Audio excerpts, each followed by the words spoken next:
And we're back for our daily MLB Best Bets here on the channel for June 22nd. It is a Sunday. Obviously, the biggest game today in sports is Game 7 of the NBA Finals. But of course, there is baseball prior to that. We're not going to run a Sunday Night Baseball Best Bet because we're all watching Game number 7. And the Indiana Pacers will cash for us tonight. Regardless, though, we've got our 5 best bets for the MLB today. Before we get into the video, folks, make sure to hit that subscribe button down below for some more daily MLB Best Bets here on the channel. Again, I mentioned it just a couple seconds ago, but our NBA Finals predictions are linked in the description down below for Game number 7 in OKC tonight. Pacers, Thunder. Go make sure to check that out. Again, linked in the description down below. Later today on Greedo Plays MMA, our UFC Topuria versus Oliveira. Full card predictions for the UFC's International Fight Week. That's dropping at noon Pacific, 3 p.m. Eastern. Make sure to check out that video. Again, that's going to be later today on Greedo Plays MMA. Go subscribe to Greedo Plays MMA. We're like 90 subs away from 1,000. Let's go out and make that happen. Okay, on to the first of our 5 best bets today for the MLB. I forgot the timestamps yesterday. I know. Shout out to you in the comment section. I don't know who did it, but shout out to you for timestamping everything. That's my fault. I hope I remember today, because I'm like 0 for 3 remembering timestamps on these. Anyways, we're back to the normal setup. Tomorrow, first game of the day. I'm doing it again. I'm taking the Tigers. I know. I'm doing it for the 3rd straight day. Guys, no way this team gets swept, right? No way. And I get it, the Rays might be the hottest team in baseball right now. And that's 100%, that's a real thing. I get that. I just don't think Detroit loses 3 in a row. And especially with Casey Mize going today. Again, I love this entire Detroit pitching rotation, I really do. Casey Mize is the pitcher of the season, guys, with a 2.96 ERA. And beyond that, and probably more importantly, the Detroit Tigers win when Casey Mize pitches. When Casey Mize is on the bump, Detroit finds ways to get him run support, and they find ways to win baseball games. The 28-year-old with a 2.96 ERA in the season, coming off his last start, it wasn't great against the Pittsburgh Pirates, but he does his job, goes out there, 6 innings, 5 hits, 3 runs. This is a guy who's not going to get blown up in starts. Something that really has really hurt Detroit throughout this series is the blow-up start, because it has been the offensive onslaught from the Tampa Bay Rays, which has ultimately won them games. You look at yesterday's game, I mean, I know we had Detroit again as our first bet of the day, and the game gets blown up right away. Tampa scores 4 runs in the first inning. Now, that's not what I signed up for. I didn't sign up for Herter as the opener. I thought we were getting Gibson Long, and obviously Gibson Long went 6 innings, gave up 4 runs, but I was expecting him to start the game, obviously. Detroit goes opener, and it didn't really go too well for them. Both Herter, the opener, in 2/3 innings, and Gibson Long gave up 4 runs. Of course, Herter in 2/3 innings, and Gibson Long in 6 1/3. Anyways, Detroit wins the game 3-8. I know their bats haven't been all that hot. Yesterday, Ryan Pepio on the mound for Tampa Bay, and the Rays have done an excellent job pitching against Detroit so far in the series. Today, it's going to be Zach Lytle pitching for the Rays, and he's been good this year, 3.88 ERA, but man, Lytle's been doing his thing. I will go back to, I think, his best start of the season. He dealt with adversity on the road at Minute Maid Park in Houston, Texas, and he dealt with it, and he moved on. I mean, that start against the Astros back on May 31st, he goes 9 innings, he goes CG, gives up 10 hits, but really pitches through that, gives up 3 runs, 6 strikeouts, but again, gets the full 27 outs, then responds after that. I get it, it's against the Marlins, but goes 6 innings of 6 hit and 1 run baseball against Miami. His last 2 starts haven't been the best, and Tampa has lost each of Lytle's last 2. At Fenway Park against the Boston Red Sox, a game he goes 6 innings, 8 hits, 4 runs, and then his last start on the 17th, last Tuesday, against the Baltimore Orioles, 6 innings, 7 hits, 3 runs as well. So again, Tampa's lost both of those games, 4-3 loss to Boston, 5-1 loss to Baltimore. I think Detroit's able to win this one. Again, guys, I keep saying this, and eventually they got to hit for us, right? Because Detroit's been good for us all year long. I mean, I pointed this one out very early in the season that I thought the Tigers were going to be really good. And I still, again, when they went on their big stretch, I remember saying it was very important to detail the fact that they got swept in their first series because they got matched up against the Los Angeles Dodgers. And the Dodgers were playing really hot to start the season. We'll get to their matchup yesterday against the Washington Nationals, my goodness.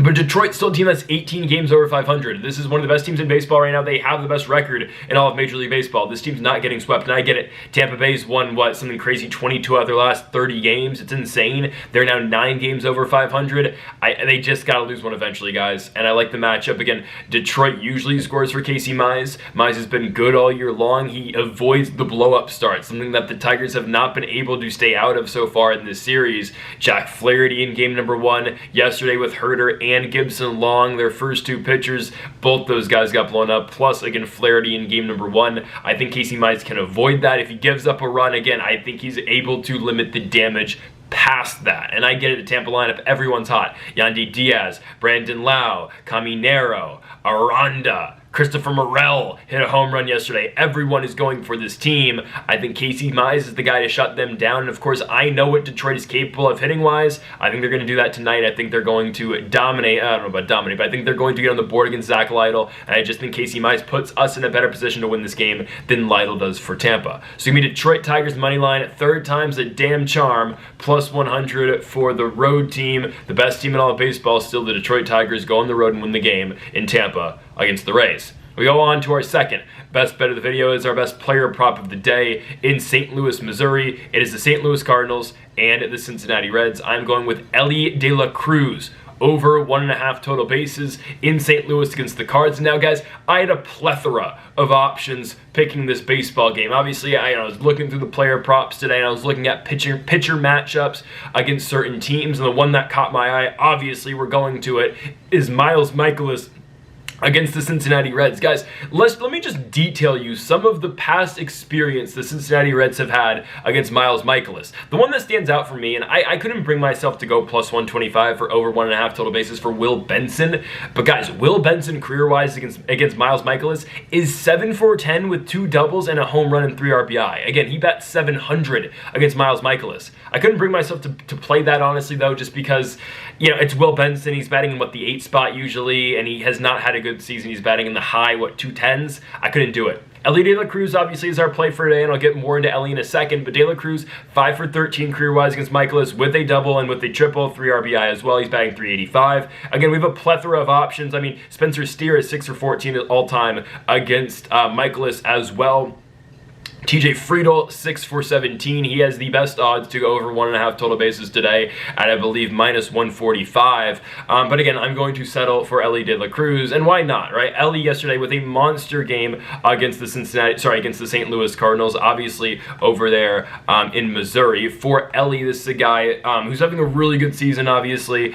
This is one of the premier players in the sport. 265 is the average, 17 home runs, and 52 RBI in yesterday's contest against the Cardinals. Obviously, he made headlines for throwing up in the game or in the outfield, stays in the game, proceeds to hit a home run in his next at-bat. But Elly De La Cruz yesterday, man, 7 total bases against the St. Louis Cardinals. Ultimately, it was a game that the Cardinals won in extra innings in 11, 6-5.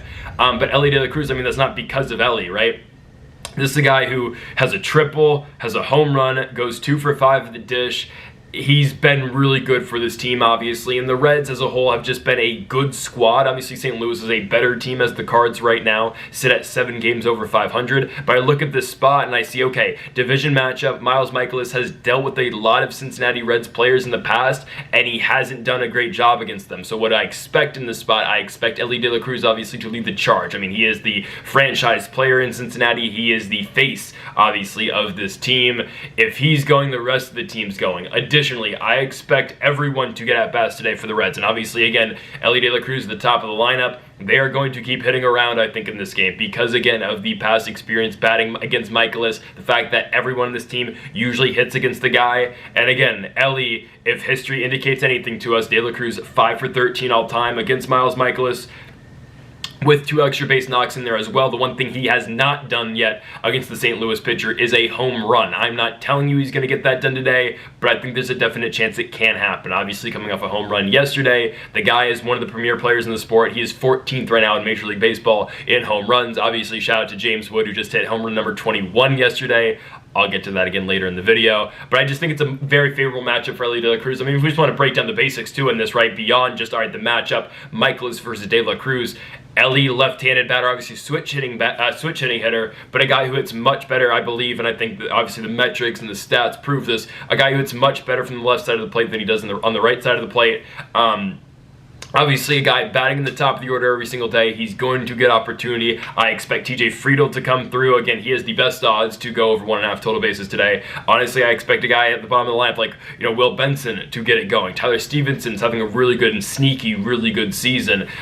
Spencer Steer, historically, has always hit Michael as well. I think it's a really good spot for Cincinnati. I don't mind them on the money line either. I'm not going to play it personally. I think the Ellie bet is better. It's just we've gotten a little bit of inconsistency recently out of Andrew Abbott. Obviously, the last time we had Abbott, he gave up 5 runs in 5 2/3. Ultimately, his team won the game, and the start prior to that, right, he got the 9-inning shutout against Cleveland. I don't know. I think the better play here, honestly, is Ellie De La Cruz. Obviously, a single will do it. Sorry, 2 singles will do it, a double or an extra base knock, triple home run. Obviously, doubles are included as well. My thing is, Ellie has not taken Michaelis yard yet. There is some ownage there. I think this is where he's going to do it.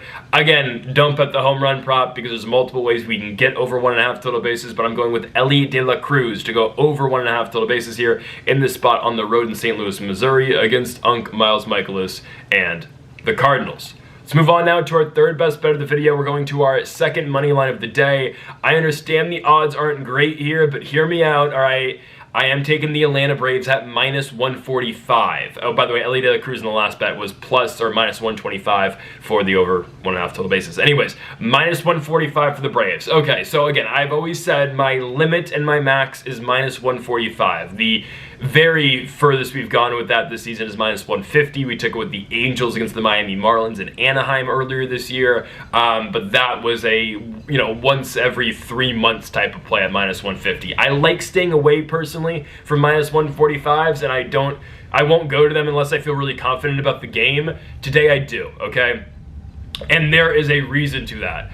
Sandy Alcantara, guys, for as great as he's been a former Cy Young award-winning pitcher, Sandy's been a fade machine this season. I'm just going to be honest. That's what Sandy has been, okay? I remember we faded Sandy in his last start. The Marlins were, only like, I think they were plus 100 in their last game against in that game on Monday in which Alcantara started against the Philadelphia Phillies. I didn't really care who was pitching for Philadelphia in that game. The Marlins obviously coming off their 3-game sweep against the Washington Nationals. I thought the Marlins were valued too high. I thought Vegas was too high on the Marlins because of that Nat sweep. And on top of that, Alcantara was pitching. Sandy did not have a bad start, don't get me wrong. Sandy went in that game, went 5 innings, 5 hits, 2 runs. He was good, don't get me wrong. But ultimately, right, Philadelphia wins the game 5-2, and those 2 runs are kind of the reason why the Miami Marlins do lose that game. Prior to that, he goes 6 shutout innings against the Pittsburgh Pirates, 6 innings, 3 hits, 0 runs. Again, a good spot for him in that. But I'm not confident with Sandy Alcantara pitching. I'm just not. I'm not confident with it, and I think Atlanta is going to be fine. They're going to be sending Bryce Elder to the mound tonight. Elder with a 4.45 ERA on the season. This is a guy who did lose 4 consecutive games prior to winning his last start against the Colorado Rockies, and his last start against the Colorado Rockies, don't get me wrong, it wasn't good. 3 1/3 innings against Colorado, 7 hits, 4 runs. Ultimately, his team wins the game 12-4 because Colorado is Colorado, even though, again, they dominated the Washington Nationals. That's neither here or there. Elder actually wasn't pitching all that badly, though. Even in the losses, I look at what Elder did against the Pittsburgh Pirates. 6 innings, 5 hits, 3 runs. National start, 6 innings, 5 hits, 1 run. Boston, 5 1/3, 6 hits, 3 runs. It is what it is. And that start against the San Francisco Giants, 8 innings, 3 hits, 1 run. I thought Elder did all right. I really did. This is a guy so far this season sporting a 4.45 ERA, but it's just certain starts that haven't been great for him. Again, that Giant start that he had, his team loses 3-2, right? He goes 8 innings, gives up 1 run. His team loses the game 3-2. He has 12 Ks in that game, Bryce Elder has not been bad. He had a much better month of May than he did month of April. ERA in May was 3.18. I know so far in the month of June, the ERA is 4.32, but again, that's that Colorado start. It is what it is. The Rockies got kind of hot, obviously, for a little bit. Hell, ask me, right? The Nationals series. But another thing we got to look at in this series, in this game especially, again, the closing game of this set, it's just the lineups. I mean, I know, again, these two teams have split the first two games of this series in Miami, but I think yesterday's game, where unfortunately the NRFI did not hit, I think yesterday's game really details where these two teams are at. And I get it, the Braves have not been a good road team this season. They are 13-25 on the road this year. Miami, for the sake of it, they're 16-24 at Lone Depot Park, same team that got swept by the Rockies in their own home ballpark. I mean, hey, beating the Rockies once at your own home ballpark isn't for everybody, okay?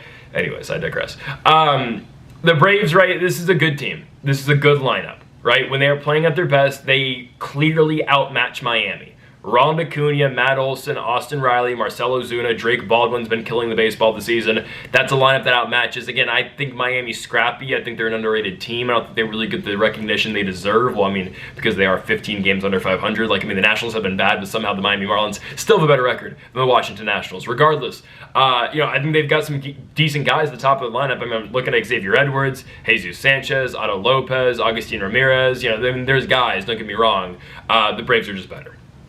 That's some of the Braves are just better. And yes, Alcantara has looked much better. He is getting himself in prime position to get traded. ERA of 6.88 for Alcantara. We know he's not going to be a Miami Marlin at the deadline. He's likely going to be a Los Angeles Dodger, and he'll all of a sudden be fixed again. But Alcantara, so far in the month of June, 2.12 ERA. Guys, that's not going to continue. I think, again, more of a target thing's about a 3.5, 4-ish ERA in the month of June for Alcantara. He's not going to sit at 2.12. That's where the Braves come in and really start rocking him again. Atlanta has seen Alcantara quite a bit, obviously, being division rivals. Expect Acuna to get going like he does every single game. Expect to get Olson, Riley, Ozuna from the Braves. I'm taking Atlanta to win the baseball game on the road at Lone Depot Park. I get it's minus 145, but in the rare circumstances that we do go, again, to reach this level of minus 145, we play it, and we like it, obviously, a lot. So give me Atlanta to win. Again, Bryce Elder's been much better than the stats indicate, and the ERA indicates.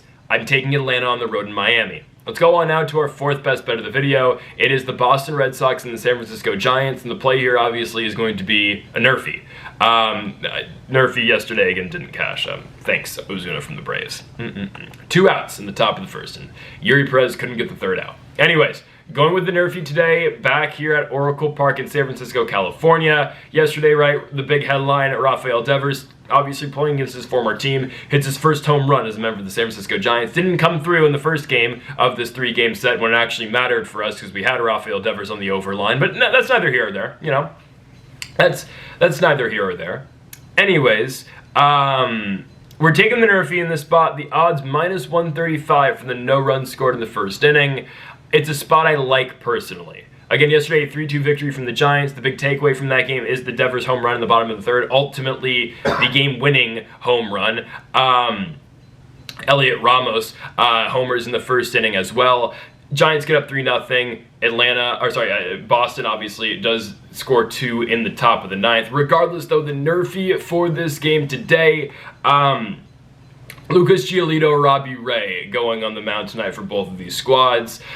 I'm okay with it. We took Giolito a couple weeks ago in a NRFI, and his part of the NRFI cash. Unfortunately, the Mariners didn't come through. And then Robbie Ray's pitching here for the San Francisco Giants. Ray with the 2.68 ERA. He's been good this year, right? The former Cy Young winner. Unk's been pretty solid. Actually, he's only 33. I feel like he was older. Anyways, Robbie Ray, he's done his thing. And I look at what Boston's what Boston's throwing out there at the top of the lineup right now. It's matchups that I think favor Robbie Ray. Lefty-lefty with Jalen Duran. You get Toro at the top of the lineup as well. I mean, those are guys, again, that's going to benefit Robbie Ray. On the flip side, Lucas Giolito, right? You're going to get guys like Jung-Ho Lee. You're going to get Elliot Ramos. You're going to get a Rafael Devers. I mean, that's, I think, the bigger concern, just because I think the Boston lineup is way less intimidating than San Francisco's, which is crazy because, again, we've really gone at the Giants throughout the season. But I'm just telling you, again, that's just the difference that Rafael Devers has had for this baseball team. I mean, it adds another dynamic to the squad because, again, before you could get through Jung-Ho Lee, you get through Elliot Ramos, and then, okay, well, Wilmer Flores is coming up next, or Matt Chapman, who, again, is still yet to be, inputted into this lineup, and obviously that's going to change when he comes back from injury, but Devers just does make them a lot more dangerous. I still think Giolito's able to get around it. At the end of the day, right, Jung-Hoo Lee's gonna have his days, but I think, again, we can get Jung-Hoo Lee, swinging at something out of the zone, popping it up, rolling it over. I think we're good there with Giolito. Elliot Ramos is a problem because he blasts the baseball. I mean, this is a guy, with exit velo off the charts. It's a big problem. And then, of course, Devers as well. Devers had his game yesterday, did not have his game in the first game of this 3-game set on Friday. I think we're going to be okay with Lucas Giolito here. And again, on the flip side, I'm not really too concerned about Robbie Ray in the top half of the first inning. Duran doesn't really scare me. Toro, I think we're okay. So the NRFI here is at -135, and again, I always like playing NRFIs at Oracle Park. Obviously, one of the toughest parks to hit, A, just hit the baseball out of, 2, just score. I know it gets tricky sometimes in Triples Alley, but other than that, I mean, again, this is just a tough ballpark. It just is. It's not like we're playing a Yankee Stadium NRFI, which those can just get tricky, because like Trent Grisham can barely touch the baseball, and it'll be a pop-up in most stadiums, but obviously in Yankee Stadium, it's a home run. Anyways, I think we're okay here. Again, I think we're going to get the 3 outs here in San Francisco, California. So Robbie Ray, Lucas Giolito coming through for us here with the NRFI. I think it's more than an easy play for us. Again, Ray's been very good, and I think, again, you look at Giolito against the Giants, I know they're better, but I think Giolito's still able to get the outs. Don't get me wrong, again, the toughest part of the play is by far Lucas Giolito, because I'm okay with Robbie Ray. I think we're going to be fine. Let's go into our final best bet of the video. It is our Washington Nationals best bet of the day. Yesterday, Nats best bet did cash, +130 for the Washington Nationals. It cashed at today's play is +130 for the Washington Nationals. Yesterday's play cashed with Luis Garcia on the over 1.5 total bases. He did it with a solo home run after James Wood homered earlier in the game. Again, I will get to yesterday's game in a second, but of course we're going to go over today's bet first. I gave it away, +1.5 for the Washington Nationals. +130 here on the road. I'm going to take this. Guys, I think the Dodgers are actually overvalued today. I really think they are.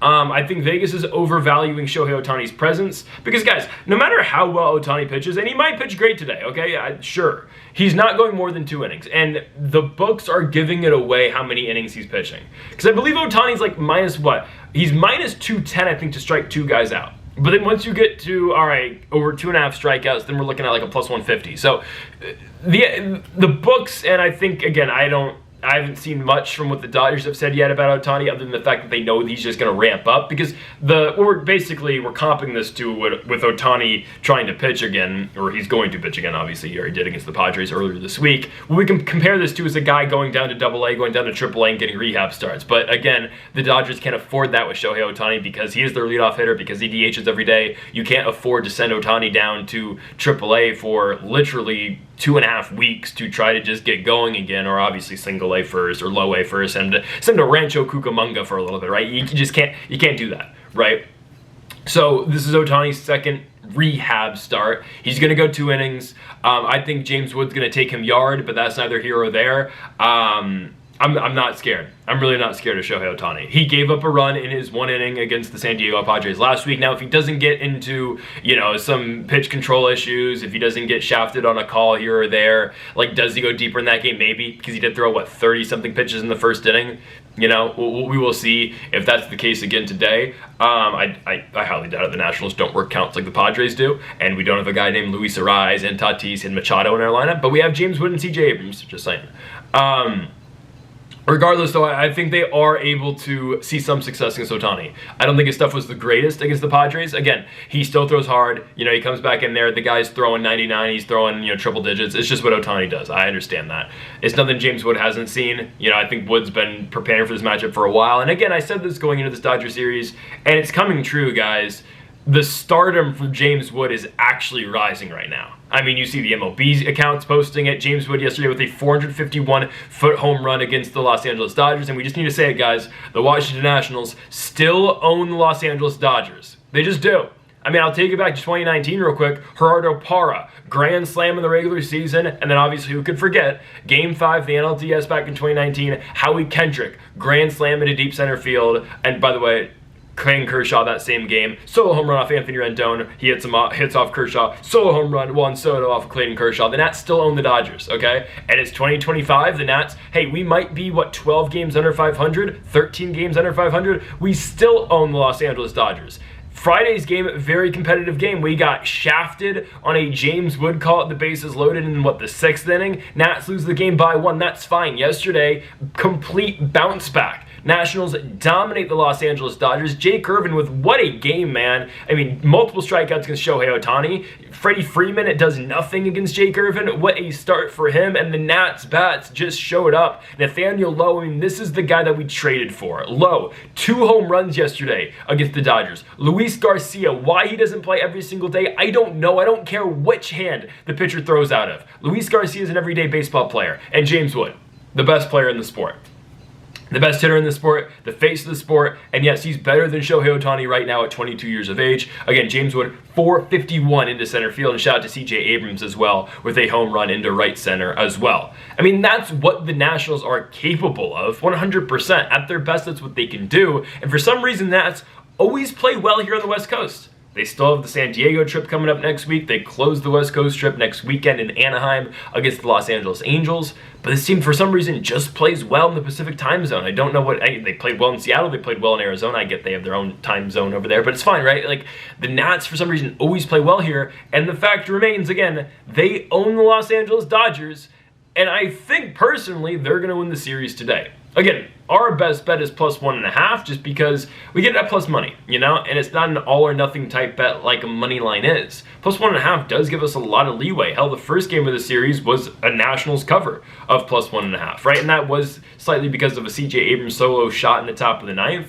But as long as the Nats are able to keep this game close, we'll be fine. I think they're going to win this game personally. You look at Mike Soroka on the mound. Oh, Soroka's got a 5 ERA. That's okay. You know, Soroka, I keep saying it all the time. I know his last start wasn't the best, but Soroka's advanced metrics show he is much better than his actual numbers indicate, okay?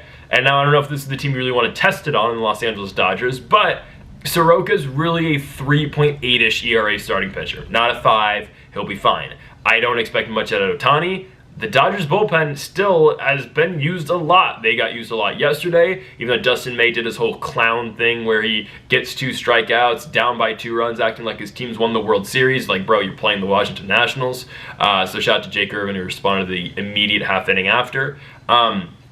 It's a depleted bullpen right now for Los Angeles. We expect Ohtani to go, 2 innings? Who knows who we're going to see out the pen immediately. I'm not even going to take a guess. Kasparius, probably. I think that's his name. I don't care. The Nats are going to be fine. Expect the Dodgers, again, to go to a lefty right away, I would assume, just because the Nationals are lefty-heavy. The Nationals will make their lineup preparing for a right-handed pitcher in Ohtani, so expect to see, well, C.J. Abrams and Wood obviously play every single day. Expect to see the Dalen Lyles. Expect to see the Josh Bells. And by the way, Keibert Ruiz, I got to give credit to, man. Keibert Ruiz, 3 for 3 yesterday? Guy plays well against the Dodgers. He does not take kindly to the fact that that team traded him a couple seasons ago, or 4 seasons ago now. God, it's been 4 years. You know? Keibert Ruiz is a different player against the Dodgers. Showed up yesterday, had a really wacky ground rule double, but that's what I need out of Keibert. So maybe today, Ruiz hits his first home run in, 75 days? Let's make it happen, Keibert. Anyways, taking the Washington Nationals +1.5 here to close the video at +130. Great value. Don't mind the money line, but let's just ride +130 and then let's get ready for Game 7 of the NBA Finals right after. That's what I'm going to do here in LA. Anyways, folks, thank you all for watching our MLB Best Bets here for June 22nd. If you haven't yet, though, make sure to hit that subscribe button down below for more. Make sure to leave a like if you did enjoy the video. Make sure to comment if you do disagree with any of the picks. Folks, thank you all for watching, and Mamba forever.